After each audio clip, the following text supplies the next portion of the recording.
All right, so welcome everyone. Hopefully you can hear me okay.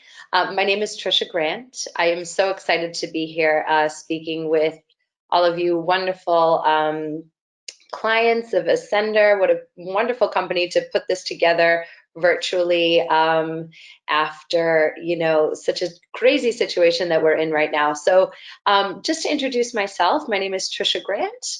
I am the co-founder of EQ Culture. We run corporate and leadership training programs.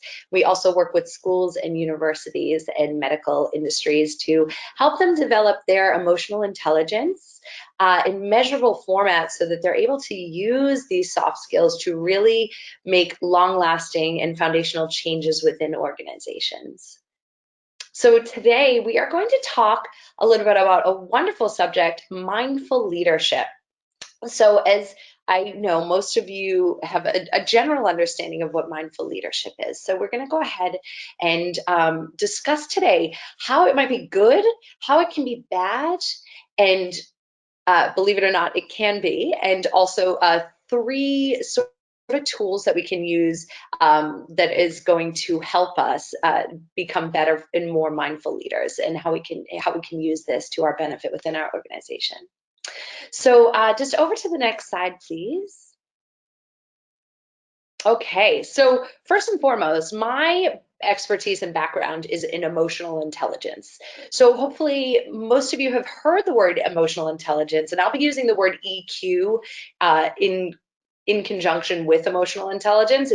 EQ is actually the quotient of how we measure emotional intelligence, but we use them sort of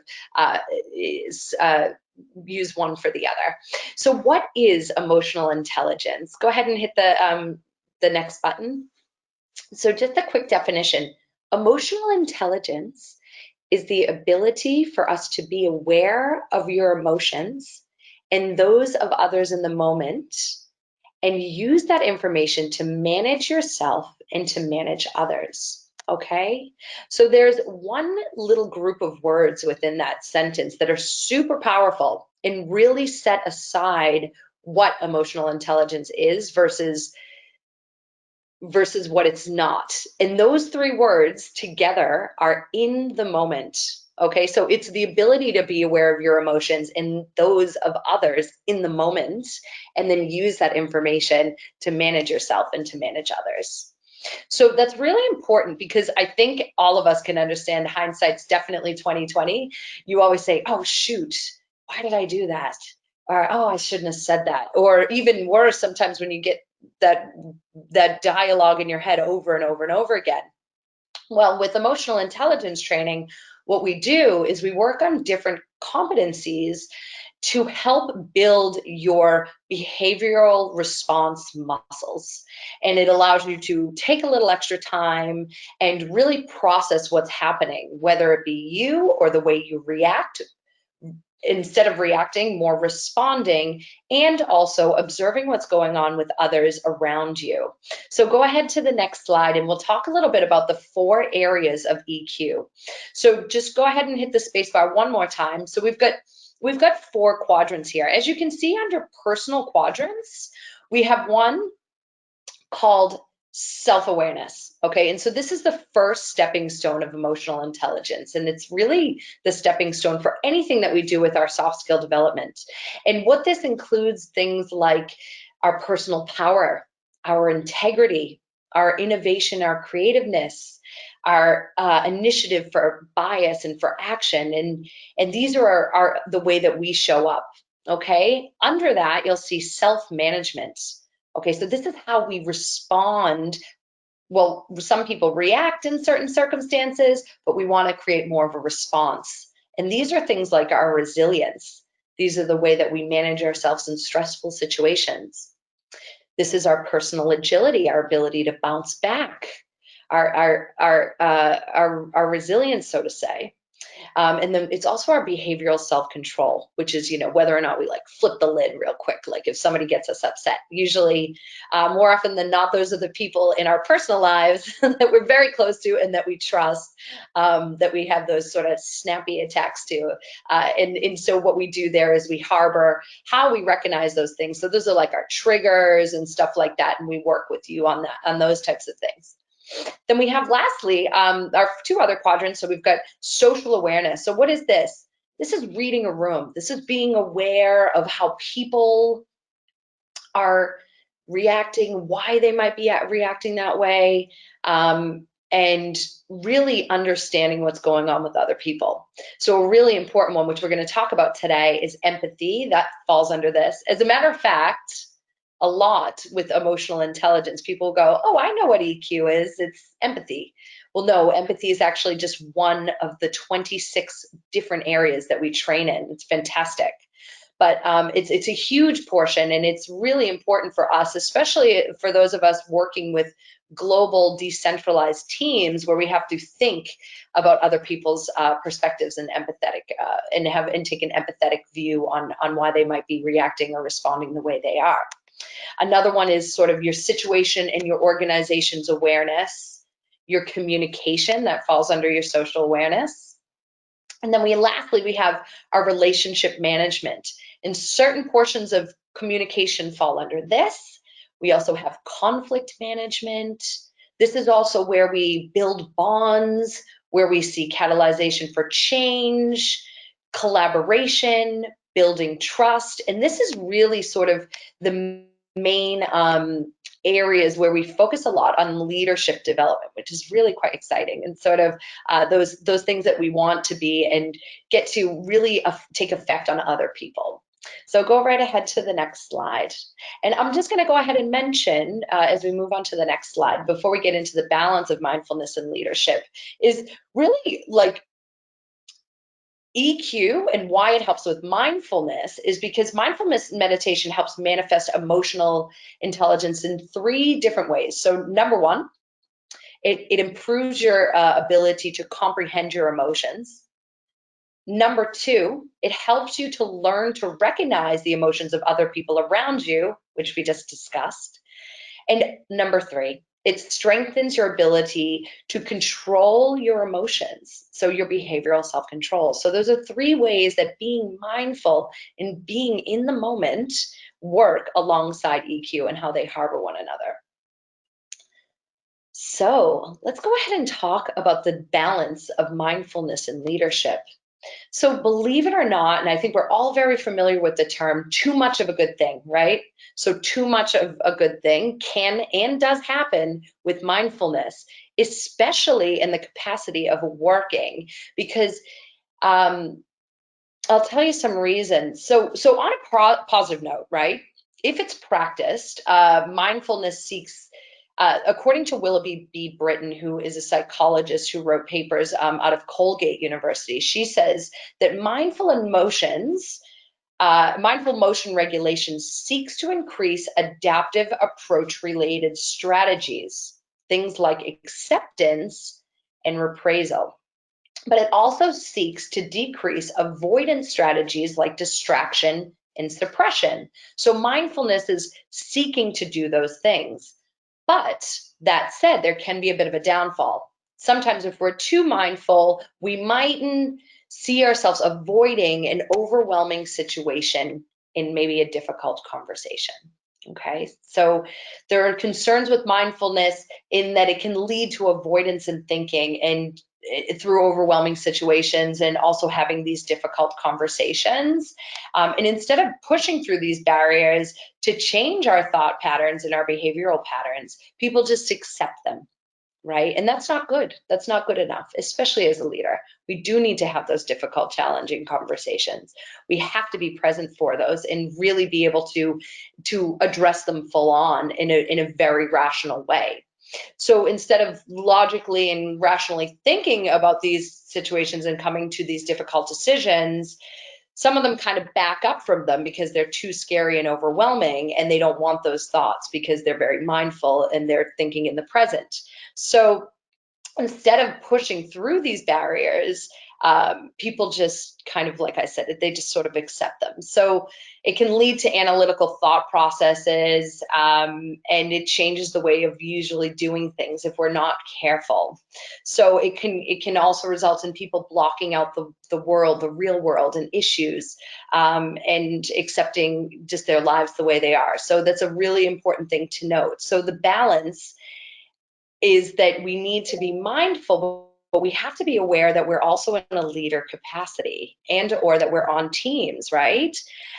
So a mindful leader is really someone who embodies leadership presence by cultivating focus, creativity, clarity, services of others.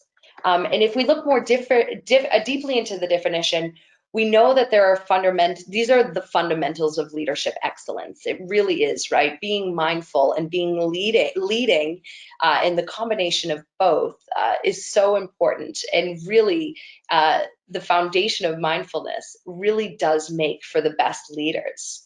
So let's go ahead and go on to the next slide, and we'll talk about some of the techniques that we're going to be implementing and things that we're going to be able to walk away with today.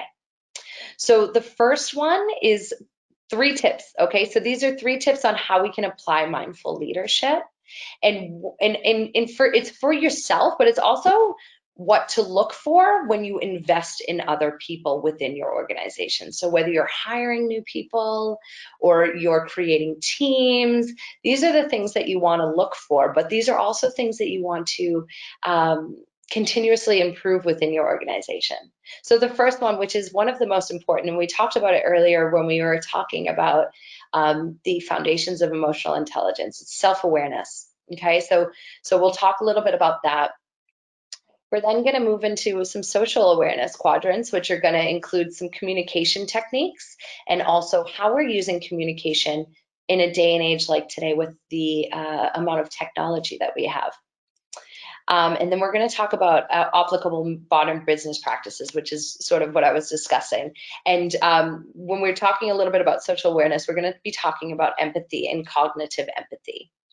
Okay, so let's go ahead to the next slide. So first and foremost, I want to talk a little bit about self-awareness.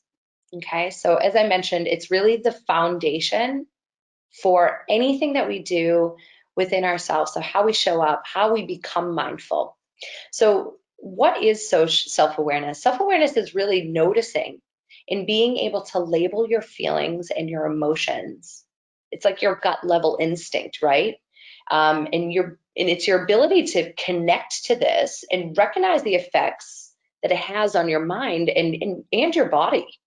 And use those feelings, use what you're feeling as a valuable source of insight, because that's what emotions are.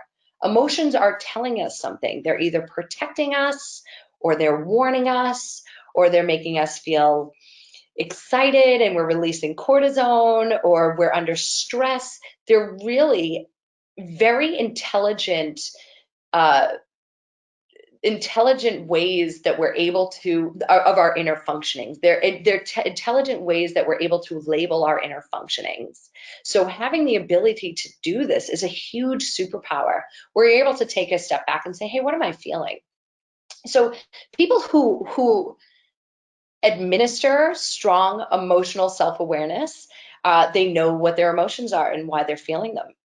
They realize in the moment the link between their feelings and what they do and what they say.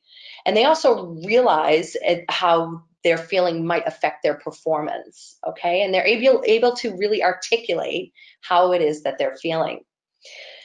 And they can tell in the moment if they're getting upset or stressed and may need to remove themselves from a particular situation or take an extra minute to breathe or count to 10, that old saying, count to 10. And so those are some things that someone who is aware of who they are and really, at peace with their self-awareness, they administer those sort of competencies. Traits rather. So people who actually tend to lack self-awareness, believe it or not, they may receive messages from your body in the form of a headache, a bad lower back, stress, insomnia, sweaty palms, heart's racing, can't explain it, that feeling of like, oh, what am I feeling? and they can't figure out what's causing these physical symptoms. They also might fail to gain insight and information from what their bodies are trying to tell them, as I just mentioned. They also get irritated, maybe a bit frustrated easily. I think we all know this person. Maybe we were this person. Maybe we are this person. And they might treat people a bit abrasive, back to that behavioral self-control and that way that we respond. And sometimes they feel out of balance, stressed out, right? Life is too much, work is too much, non-fulfillment. So these are some ways that self-awareness can show up if we have that competency, if we tend to lack, or if this is a growth area for us. So what are some things that we can do? How can we develop? Let's go to the next slide. So check in on yourself, okay? So this is a fantastic tool. This is called the emotions wheel. You can actually find this quick Google emotions wheel, and I recommend printing it and putting it in your office or on your fridge if you have children or partners at home. This is a fantastic tool for you to really just check into your emotions.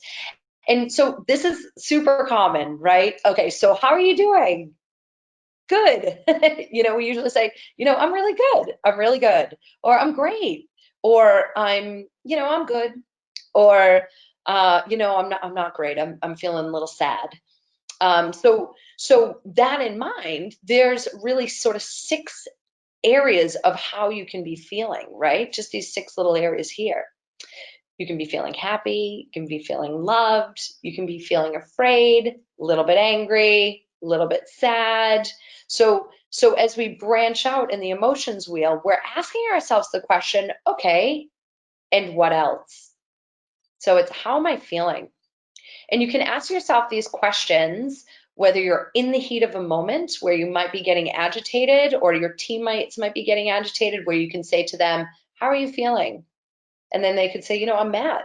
You can say, okay, well, what else? What are you feeling? And as you can see, with anger, you get into like, I'm feeling jealous, and maybe it's making me feel a bit frustrated, and maybe a little bit sad, and hurt. And those are the words that we're looking for, because it's going to bring you deeper into a vulnerable state for yourself and for the people that we're managing and for our partners and our children at home, because you want to get to the root of what's actually causing you to have that emotional reaction. So this is a really strong tool. It works with everyone. And I always recommend using this before the fire happens. And so a way that you can do that is if you recognize something that triggers you. So a good example for me is that, if I'm working with a team and someone's not going at the pace that I want them to go at, I can get a little bit frustrated. And sometimes I used to maybe say, fine, I'll just do it myself. I'll do it myself. It'll get done faster. And, and I won't provide them feedback, and I won't really address exactly why it is that I'm having that reaction. But if you take that time to address your triggers when you're not having a trigger, like now, for example, after this session, you sit down and you write out your trigger and you say to yourself, what am I feeling? Okay, why? What would I be feeling in that moment? Okay, and what else would I be feeling in that moment? And then say to yourself, okay, what do I normally do in that moment? And then you can kind of say, okay, well, how can I change that behavioral pattern to get the outcome that I want? And you can really start to get to know yourself better, but it really works on your teams as well. So this is one wonderful way for you to start getting associated with your own emotions. And there's also, for those who are a little bit more technically advanced, there's a wonderful app called the Mood Meter. And you check in with yourself, 7 a.m., 10 a.m., 3 p.m., 5 p.m., and it allows you to say, hey, how are you feeling?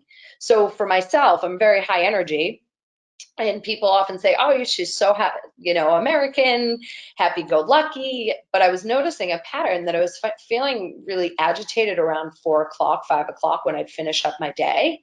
And so I noticed this pattern through this Mood Meter app. And so what I did was I decided to start doing a boxing class at 5 o'clock. So you can either meditate or box or, go for a run, or even just curl up with a good book, whatever your outlet is, to stop that agitation, or not stop it, but just address it and find a different way to give it an outlet. And it started to help. I started to work out. Now I work out in the afternoons all the time. And yeah, it really helps me to like move on into my evening. So tracking your emotions throughout the day and checking in on the emotions of others is a huge, huge tool. All right, let's go right ahead to the next slide. So I think, yep, so tracking and improving your self-awareness, just a little bit more here. So another thing that you could do is really think about a time that you showed up the best. Okay, so this could look like just 1 or 2 times in your life where you had a huge amount of success.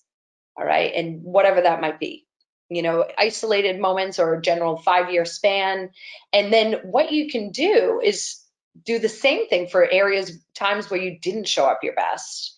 And what this will do is start to show you a bit of a pattern within yourself. So you're checking in on yourself, okay? And you're saying, hey, look, I wasn't turning up the best at that point, and this might be why.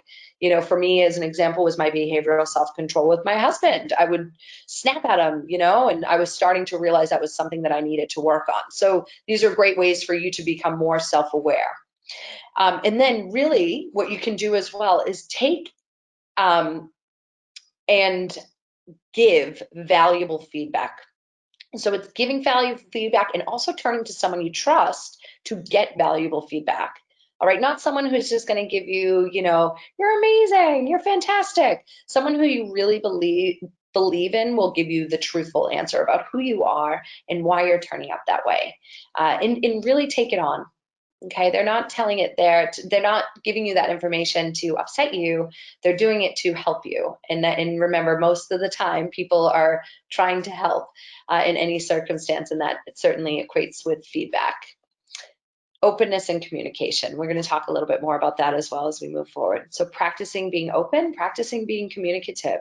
How powerful is it if you walk up to your team and say, hey guys, you know what? I'm having a tough day. I'm feeling a little sad, and I need to just let you know that, and maybe I won't be myself this afternoon. Or you could say, hey guys, I'm scared. I'm scared about this situation. I'm not sure how we're gonna take this right step, but we're gonna do it together as a team, and we're gonna be open about it. And these are really powerful techniques about how you show up, and also how you are empowering and also sharing sharing a little bit of yourself with your team. All right, on to the next. So cool. So we're going to talk a little bit now about mindfulness meeting technology. And these are sort of the business things that we can implement into our business, okay? So effective communication. What a whirlwind we've been through with coronavirus and everything that's been happening with COVID. You know, we've had to really reconsider how we're communicating, and it's also so important that we're communicating effectively, because there's a lot going on out there right now, and maybe some of us aren't used to working remotely and or digitally, and so maybe we're seeing traits in ourselves and also our workforce that aren't similar to the way that we showed up in the office, right? Personally, I had someone on one of my teams who was just not getting the communication and how important it is to communicate. And so how we can do this is really streamline our communications through the technology that we choose to use. So what is communication? Okay, so the definition from the Institute of Social and Emotional Intelligence is that it's listening deeply and openly. And it's also sending clear, credible, and convincing, concise messages. So funny enough, the first point of effective communication is listening. I always find that very interesting, because I think what we all tend to think is that when we're communicating, we're speaking. But in reality, when we're communicating, the majority of the time we should be really listening and then responding based off of what that person has said. So again, the definition, it's listening deeply and openly, and it's also sending clear and concise messages. Okay, so people who are really good at communicating, they're effective in a little bit of give and take, right? You ever have that conversation where it's like totally one-sided? This is more give and take, okay? They register emotional cues, they're feeding off you, and they're delivering their message, in almost a way that the other person can relate. They deal with difficult situations straightforwardly. And we talked about this with mindful leadership and how sometimes that can get suppressed if we're a little too in the moment and people don't want to have that difficult conversation. But it is hugely important that we're facing things head on. Maybe we need a moment or two to think about it. Of course, that's absolutely fine. But if there's something lingering, it's so much better to communicate through it. And now you can use those self-awareness techniques where you can say, when you're having these conversations with your teammates, and you can say, okay, well, maybe how are you feeling in that moment? Okay, and what else were you feeling? And I was feeling like this. And more often than not, it's just a miscommunication. All right, so listening well, seeking mutual understanding, welcoming information fully, and really, really listening. Communicate clearly, logically, organized, that's huge. Also, with lots of virtual meetings happening nowadays, being really, really clear on how we're communicating and structured time. And then also listening to feedback without becoming defensive. And we talked about that a little bit in the self-awareness portion as well. So being able to really take on effective feedback, and really, if it's from someone that you trust and you believe in, and you feel as if that feedback is viable, then you really take that on without getting defensive. Remember, it's just their perspective. So people who might need a little bit of help within this competency and as a growth area, they fail to listen, they interrupt a lot. They're not really listening. They're thinking about the next thing that they want to say. I think we're all guilty of that on occasion. We get excited. But if we can practice sort of letting it go and just fully listening, that's what it's all about. They fail to ask others for opinions. I think that's really important. Effective communication is all about empowerment. It's about, hey, so what do you think? What are your thoughts? I'm finding lately when I have meetings that I like to call on the person who's the quietest throughout the entire meeting on a virtual, like on a Zoom meeting. I'll say, hey, so Sia, what were your thoughts? You haven't really said much this entire meeting. You've just been observing. And you'll often find some really good nuggets in there. So another thing is unable to establish rapport. Rapport is important, very important. It's a huge thing with emotional intelligence. And, Tony Robbins says this quite a bit, and hopefully you are all familiar with Tony Robbins, or at least some of you, but he's a very powerful leader in self-development. And he says, being liked and having rapport, it is important. In you asking personal questions, not, too personal, but questions where you really are interested in that person and their views, it's going to naturally build rapport, because people like to be heard. They like to be heard. How many times have you walked away from a conversation where someone's asking about you a lot and you say, I like that person. So it's definitely something that's really important. So let's go ahead to the next slide. And I just put this slide in here to talk a little bit about all the noise that we have, right? So we've got WhatsApp, we've got Slack, we've got, emails, Google, Facebook, Messenger. It's hard to streamline. So it's important as leaders and within our organizations that we're picking the most effective forms of communication and we're sticking to those. Okay. And so on the other side of this global pandemic and whatever it looks like in the country that you're in, we'll have to make adjustments. And I think we're going to see a lot more digital presence. How do we choose the right outlet and stick to that outlet to really have effective communication within our team? Okay, so go ahead to the next slide. Using communication effectively. Remember, remain agile and mindful. So agility is hugely important. It's being able to be flexible, not being so concrete with one answer, with one outcome, having the ability to change. We've had to do this a lot recently. And also being mindful of why people are communicating the way they're communicating, being mindful of everyone's situation, asking, how are you, checking in, right, with each other.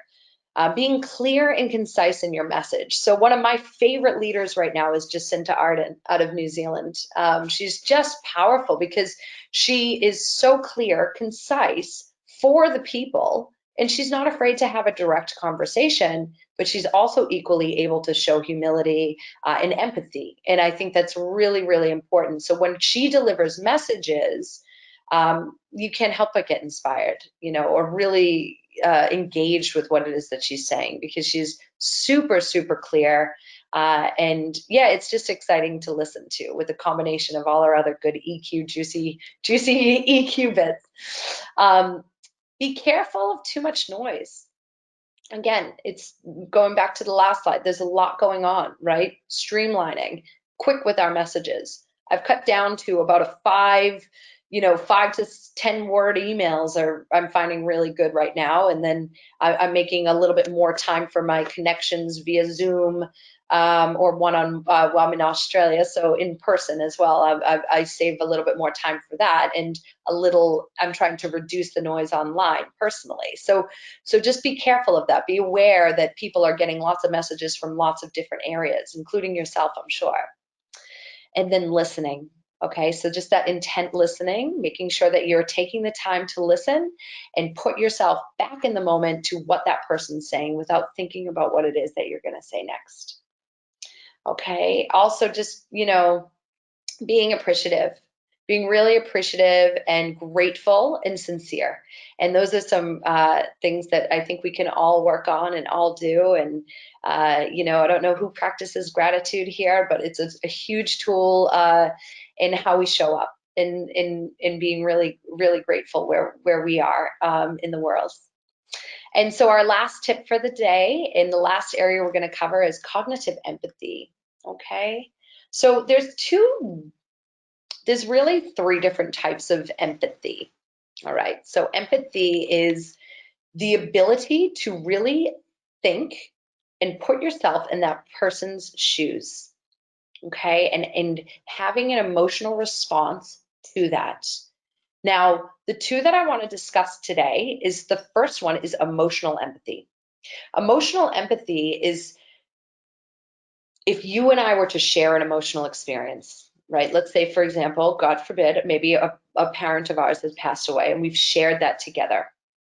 Okay, I'm going to feel distress and maybe a little bit of sadness and angst or anxiety in response to that person's emotional feeling, because you've been through it. You know what it feels like. You've done it. You've walked in those shoes. And it's also, as a result, with this emotional empathy, it's going to make you want to naturally help, or, more often than not, then it's going to make you feel, oh my God, oh my gosh, my heart, how can I help you? Right? And we've all done that before, I believe. And so that's what an emotional, empathetic reaction or response would be.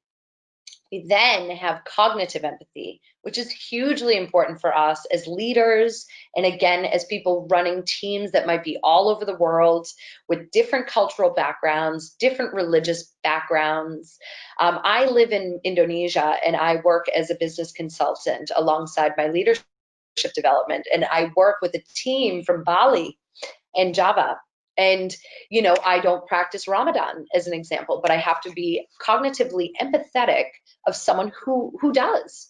It's so important. And as we continue to grow, and as we continue to work with people from all over the world, practicing this and building our cognitive empathetic muscle is hugely important, so that we're able to relate to who it is that we're speaking to, and it's seeing it from their perspective. So they take another person's perspective on, and then you imagine what it's like to be in their shoes. You've not necessarily been in their shoes, but you can imagine. You can imagine. This can take some time. It takes practice. It takes muscle building. Questions like, why? Why is she feeling like that? What is it that's making him respond that way? How can I put myself in that position to understand where they're really coming from? And once you start to do this, and you really start to understand other people's perspectives, then you'll start to see these these things about yourself open up, and all of the other things like communication and a little bit of mindfulness and vulnerability are going to start coming second-handedly, because you're seeing that everybody is different. Everybody is only coming from the perspective that they know. I will tell you, in the recent events that happened in the United States with all of the shootings and the riots, the first time I watched that video of Floyd getting knelt down on by that police officer, the first thought that came to my mind after crying, after having an emotional reaction of great magnitude, I actually said to myself, what made that police officer think that that was okay? Why would he have done that? What in his past has made him so afraid that he felt that that behavior was okay? I'm not justifying the behavior at all, but I'm simply saying, what was it that made him think that that was okay? And you're really taking all the emotion out of it. You're simply coming from a cognitive, empathetic point of view. We do this a lot in psychology, and they do it a lot when they study people like psychopaths and sociopaths, and saying, what is it about their past, about their present, that makes them feel like these things are okay, or what makes them think that this is a justifiable behavioral reaction or response. So that's what cognitive empathy is. And then to end it on a lighter note, it is, like I said, with the Ramadan example, I can only think from what I grew up with, which was Christmas and Easter. But it's so exciting because you then open yourself up to a whole new world that you may not have been familiar with before, simply by saying, hey, well, tell me a little bit about that. I'd love to know more so I can see your perspective and see where you're coming from. And it's a fantastic tool. I love it. We do so much great stuff around cognitive empathy. And let's go ahead to the last slide. I think we're just about to wrap it up now. Yeah, so as I said, just makes you more resilient being cognitive empathetic, because you're going to be more understanding. It helps build teams and relationships. It gets you out of yourself and into the other person. And again, being really accepting of other people. And let's go ahead to the last and final slide. All right, and then I said I completely understand your frustration. So just a reminder that, we all do need to be a little bit more empathetic. And I think there's just one more there. Yeah, perfect. And that is going to do it today. So again, just a reminder, mindful meets emotional intelligence, and some beautiful tools, hopefully around self-awareness and checking in, communication, and cognitive empathy. Thanks a lot, Tricia, for the informative session. I'm seeing quite a number of questions on the ground already. So, I'll ask that to you. So I think Sure. first question is, whether if you can share with us, when observed leaders, whether is it political or business leaders or media, who value things like, mindful leadership and use techniques like this to do well? Well, it's definitely, you know what? I'm going to go ahead and say it. I think oftentimes people who use these techniques are the people that are already aware of them. And oftentimes the people who need them the most are lacking the understanding around soft skill development. And a good example would be someone like Donald Trump, right? I mean, I don't imagine him, sitting in this amazing seminar learning about mindful leaders and mindful leadership without actually going through some serious barriers and work that he needs to do. So as far as who, it really depends, in my opinion, a lot on how you were raised, on maybe your school systems. We're very fortunate. My son is able to go to school at Green School in Bali, which encompasses self-development and also mindful technique. So these children are starting to learn how important these skills are. I want everyone now listening to take a moment and think of someone who they admire. Okay, just a moment, someone, maybe a mentor or a parent, and think of maybe one or two words that come to mind when you think of this person. So for myself, I think of someone who was a boss of mine years back when I was starting on my management career in hospitality, and he was really he was strong, and he was really nurturing. Okay, and I can almost guarantee you, everybody who's listening now didn't say, I love Bob because Bob's amazing at Excel spreadsheets. You tend to gravitate toward people that have these soft skills as your mentors, and these are things that we really like about people and what we gravitate toward people. So from an industry perspective, it's all over the board. I work with pharmaceutical companies, law firms, insurance companies. It's about the leaders and their initiative that they're taking to empower their team to learn these soft skills. Thank you a lot, Tricia. I'm just being mindful of time here because I think we are standing between lunch for most of the customers here. Sure. So I think Tricia has contact and her website on the presentation here. If you have any questions, do feel free to reach out to her. And once again, thank you for everyone that has joined us today. Just be reminded that we will be running an afternoon session at 3:15 p.m. Singapore time this afternoon with our head of HR shared services and system, Leonie McTaggart, on supporting mental health in Asia HR perspective. So we look forward to seeing you in the afternoon again. Thank you, everyone, for your time. We'll speak later.